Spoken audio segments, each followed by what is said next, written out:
Since the events of the second season finale, Rick has seemingly been forgiven by the group and has earned their trust. Rick and the group stumble upon an abandoned house, kill all of the walkers inside, and decide to stay there for a while to eat and rest. Eventually another group of walkers approaches the house, causing the group to move on. While Rick goes hunting with Daryl, they both stumble upon the prison. Rick realizes it's the perfect long-term location because there would be plenty of food, guns, and medicine. Rick shuts the main gate of the prison while the rest of the group distract and kill the walkers surrounding the main building. Laurie, who is now well into her pregnancy, pleads with Rick to let them stay at the prison for a few days.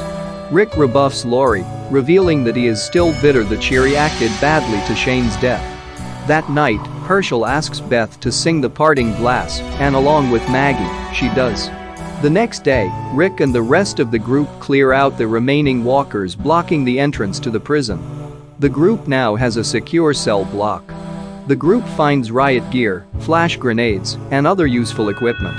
Rick, Maggie, Glenn, Herschel, T-Dog, and Daryl look for the cafeteria and infirmary, only to be ambushed by a group of walkers. Glenn and Maggie are split from the group, but Herschel insists on going back for his daughter. Herschel finds Maggie, but is bitten in the lower right calf by a stray walker. The group takes Herschel inside the cafeteria area, and Rick, acting quickly, amputates the lower portion of Herschel's right leg to keep the infection from spreading. 5 men in prison garb then appear, and Daryl aims his crossbow at them. Meanwhile, Michonne, a newly introduced survivor, is seen in a pharmacy where she kills 3 walkers. She brings medicine back to a storage unit where a sick Andrea awaits. Even though Andrea urges Michonne to leave her behind, Michonne refuses. They are later seen leaving and entering the woods together. Picking up from the last episode, Herschel is rushed back to cell block C and are followed by prisoners Axel, Tomas, Big Tiny, Oscar and Andrew. A standoff occurs between the prisoners, T-Dog, and Daryl, with Rick intervening. Rick tells the prisoners about how the world has been completely overrun by walkers, as the convicts had no knowledge of outside conditions. Because Tomas wants to claim the prison for his own. Rick cuts a deal with him to help them secure a separate cell block in exchange for half of their food. While Rick and the others go to work on the project, Carol, Laurie, Maggie, Beth, Carl, and Glenn stay in the cell block and try to save Herschel. The man stops breathing at one point, but Laurie saves him.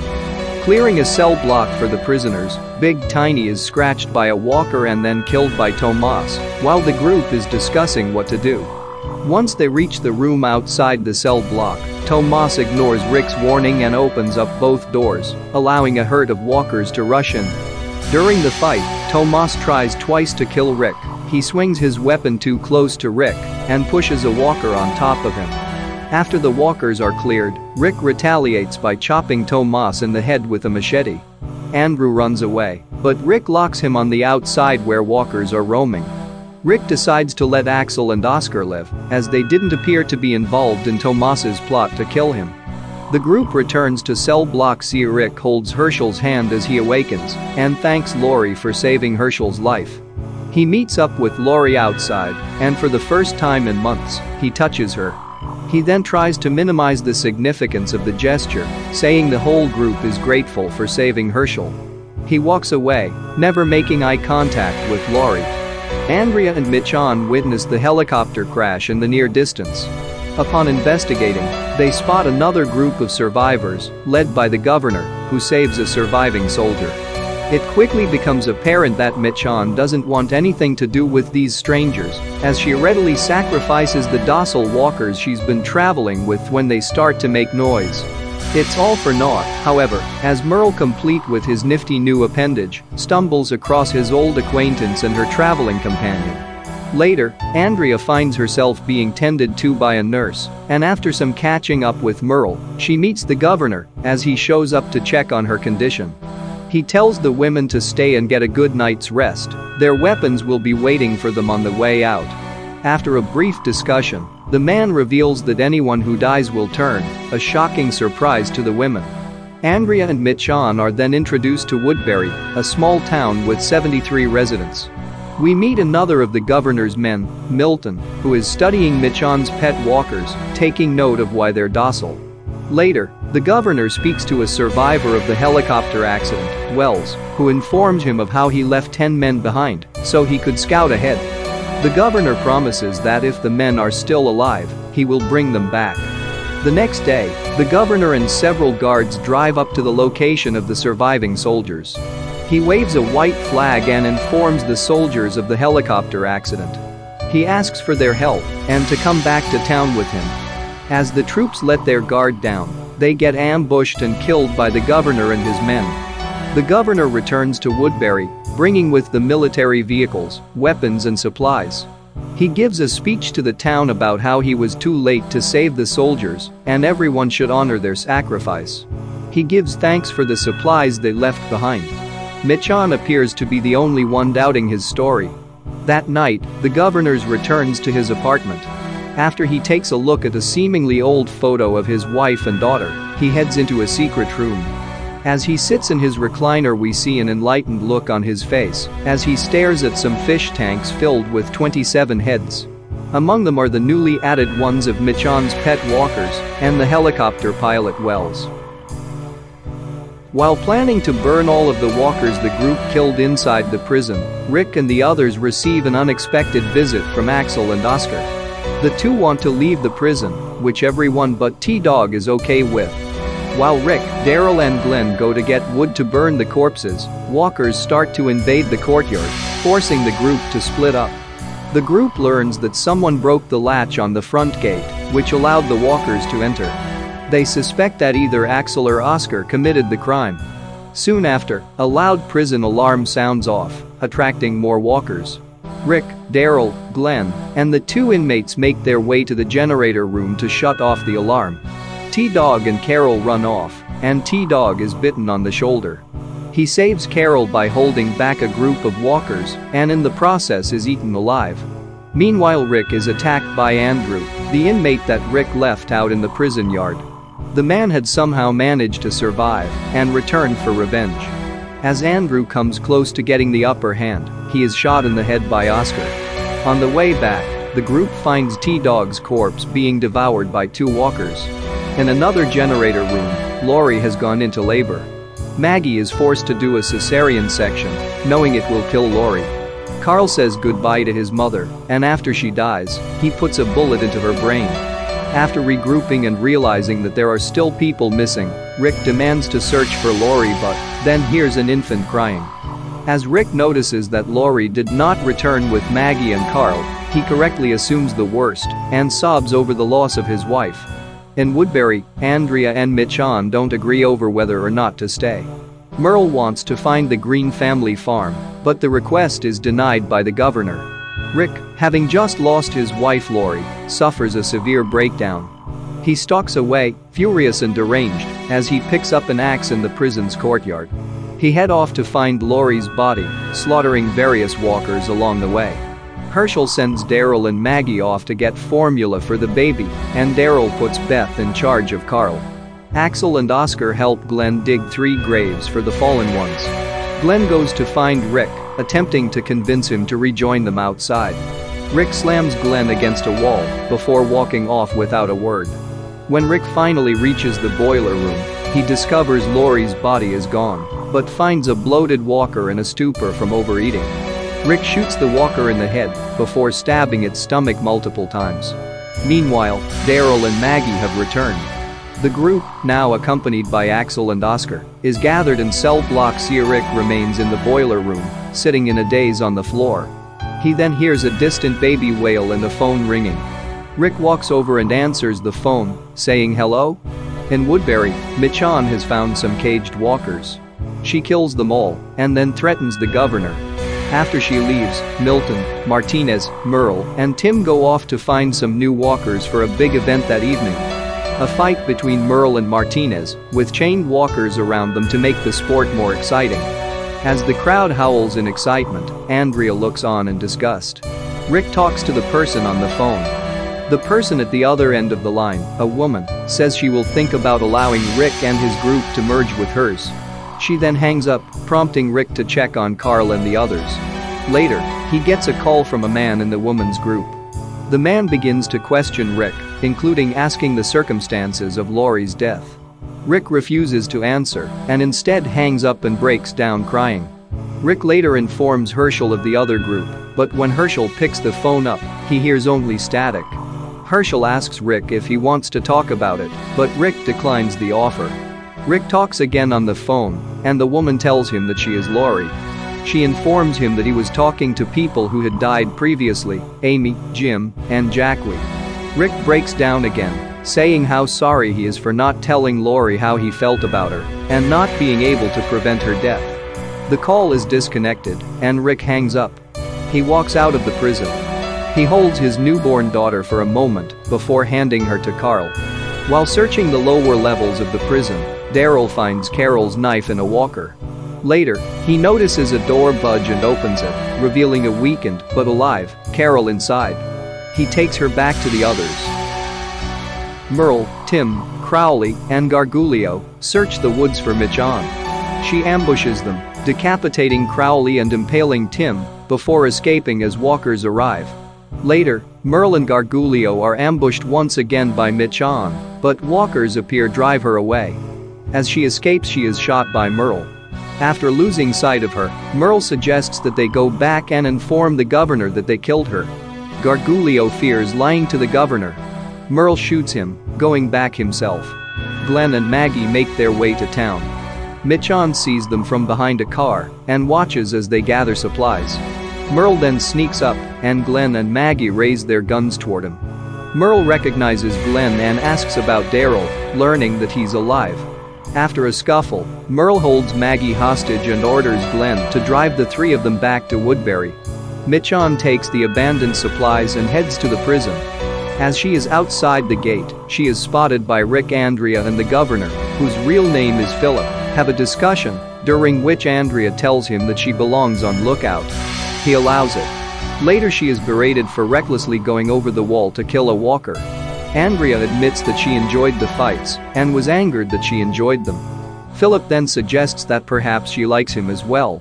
They enjoy a drink outside and end up sleeping together. Michonne stands outside the prison fence, surrounded by unnoticing walkers, as she has smeared herself with walker guts and holding baby formula in a basket. After Michonne finally attracts the walkers' attention, Rick rescues her and brings her into the prison. She is questioned by Rick and threatened by Daryl. Michonne tells the group of how two of their own were taken by the man who shot her. She offers to get Rick inside Woodbury to rescue Glenn and Maggie. Rick later names his newborn daughter Judith, on Carl's suggestion. Meanwhile at Woodbury, Merle interrogates Glenn for the location of his group. Glenn is beaten. Merle sets a walker on him, but Glenn still survives. He warns that his group will come for him. Merle seems to be concerned because both Glenn and Andrea say that they went back for him when he was abandoned in Atlanta. The governor threatens Maggie with rape, but she also refuses to talk. However, when he threatens to kill Glenn in front of Maggie, she finally breaks and tells him about the prison and her group.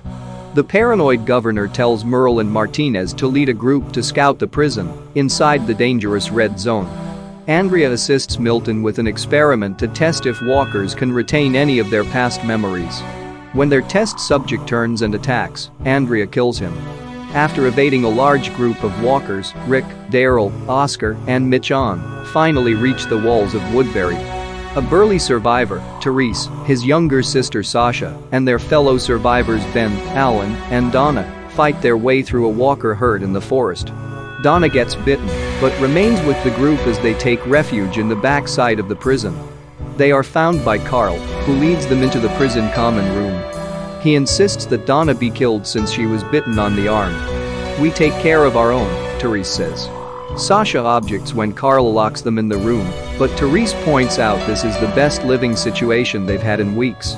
The governor tells Merle about his plan to wipe out the survivors and let walkers repopulate the prison. He doesn't want to move his people into the prison himself, he simply doesn't want competing survivors nearby. He suggests Merle enlist Daryl as their inside man. The governor orders Merle to bring Glenn and Maggie to the Screamer pits before Andrea finds out about them. However, Rick and his group ambush Merle as the town erupts in gunfire. The rescue team regroups, and Glenn tells Daryl that Merle is alive and working for the governor. Daryl wants to find Merle to try and convince him to let them go, but Rick insists that he stay by his side. Meanwhile, Michon sneaks into the governor's apartment and waits for him to return. The rescue team makes a run for the wall. Andrea, disobeying the governor, shoots at them, not knowing who they are. The group climbs over the wall and hides in the bushes, planning their next course of action. Daryl and Michon are still missing from the group. Back at the governor's apartment, Michon discovers his secret room and finds Walker Penny, the governor's reanimated daughter. As Michon positions her katana to kill Penny, the governor comes in and begs her not to kill her. Michon stabs Penny through the head, and an enraged governor attacks Michon. As the two fight, Michon manages to grab a shard of broken glass and stab him in the eye. The governor reels as Michon prepares to finish him off, but Andrea walks in and draws her gun. The two women stare at each other for a moment, and then Michon flees. The governor cradles Penny's body. Later the governor, now with gauze over his ruined eye, realizes Merle lied about Michon being dead. He tells the angry and frightened crowd that Merle betrayed them to terrorists. He shows Daryl as proof. "You wanted your brother," the governor tells Merle. "Now you got him." In the arena, the governor declares that Merle and Daryl will fight to the death. The two manage to fake it until Rick and the rescue team come to their aid. Later, the group rendezvous with Glenn and Michon at the car they had parked nearby. Maggie and Glenn are appalled that Merle is with them. Merle informs the group that Andrea is sleeping with the governor. The group is shocked to learn Andrea is alive and well in Woodbury. They refuse to let Merle return with them, so Daryl leaves with his brother. Rick tells Michon that she can only stay at the prison until she's healed from the injuries she suffered fighting the governor. Glenn, on the way back to the prison, lets out his rage at Rick for his decisions. Maggie calms him down. Back at the prison, Herschel warns Therese that his group might have to leave when Rick returns. Alan wants to ambush them, but Therese and Sasha shoot the idea down. When Rick returns, he almost completely ignores Therese's group. That night, Herschel tells Rick that Michon won't be well enough to travel for another couple of days. He convinces Rick to let her stay for as long as it takes. As for Therese's group, despite their sincerity, Rick refuses to let them remain. Rick then hallucinates Laurie in the shadows and becomes frantic, waving his gun around and yelling, "Get out." Not understanding who Rick is screaming at, Therese's group starts to back away. Everyone stares at Rick as he frantically paces the common room. Back in Woodbury, chaos ensues. Some walkers, who made it in during Rick's attack, are still attacking the citizens. People are being blocked from leaving the town. The governor remains in his apartment and only comes out to put down a bitten citizen. Andrea urges him to reassure the populace, but Philip refuses. He confesses to Andrea that he held her friends captive. He then hurts Andrea by insisting that she is just a visitor.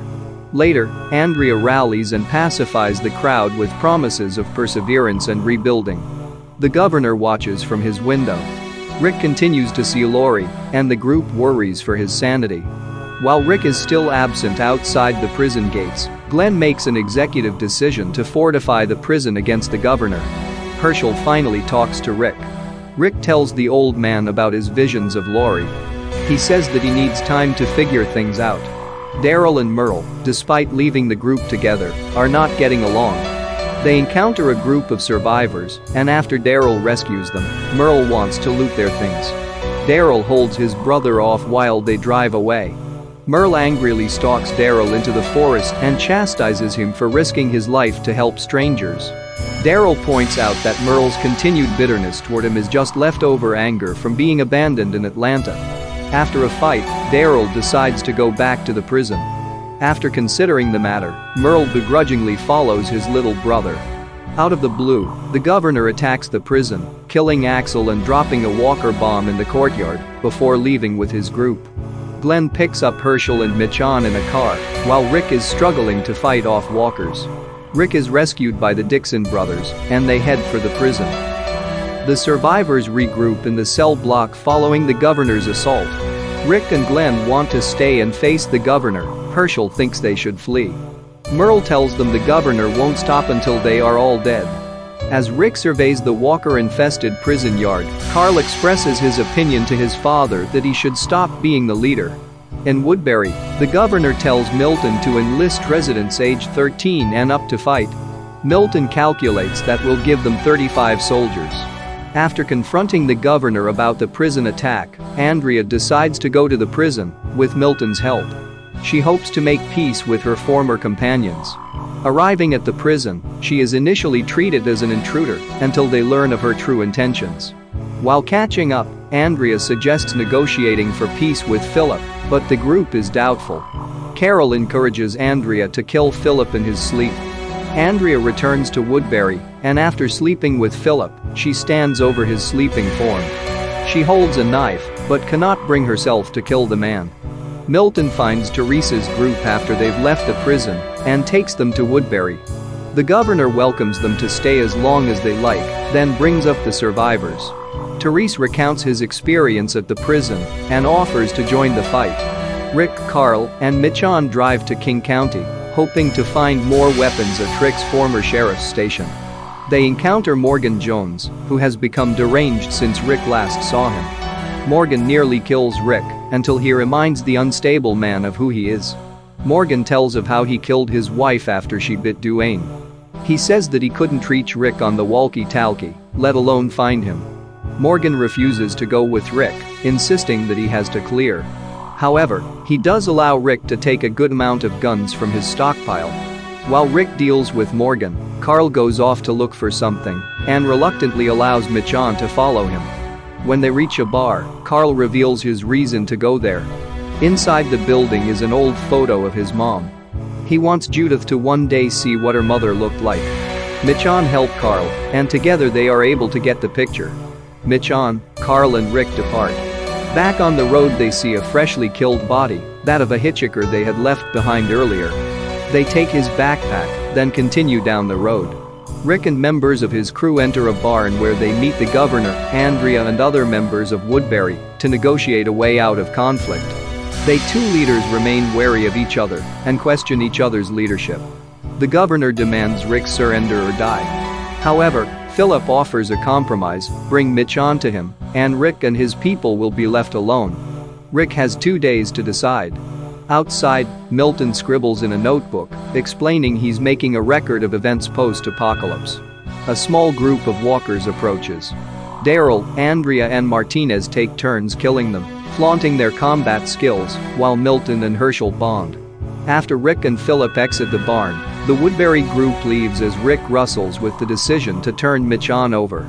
At the prison, Merle packs a duffel bag full of guns and announces his plan to kill the governor. Merle asks when Glenn tries to stop him. The two brawl, in which Maggie and Michon intervene, while Beth ends the fight by firing a single shot into the ceiling, without saying a word.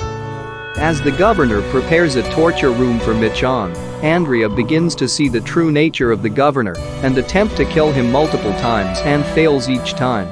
She leaves to warn and return to the survivors only to be captured by the governor and imprisoned in his torture room.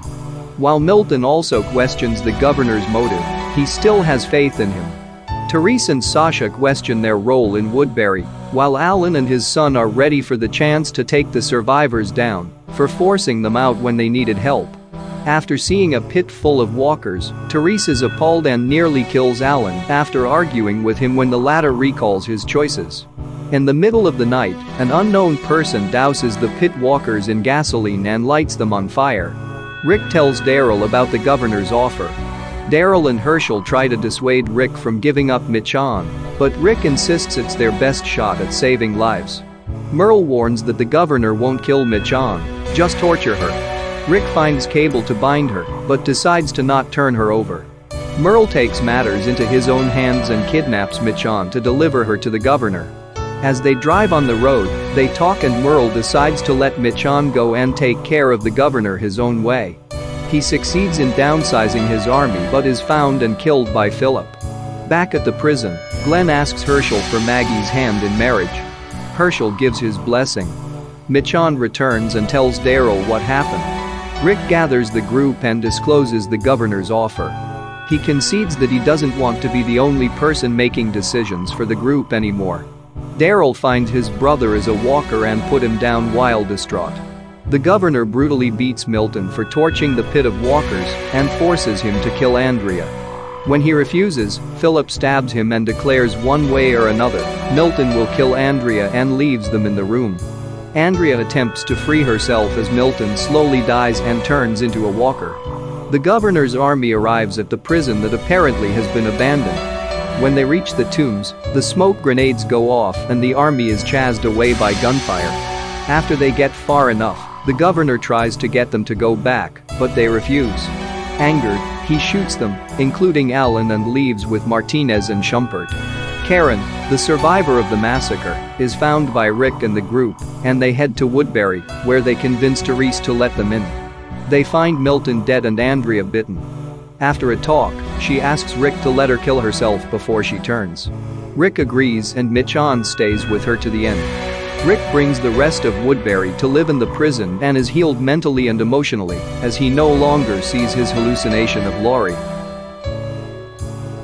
The next part contains serious dramatic events, and there is a lot of horror.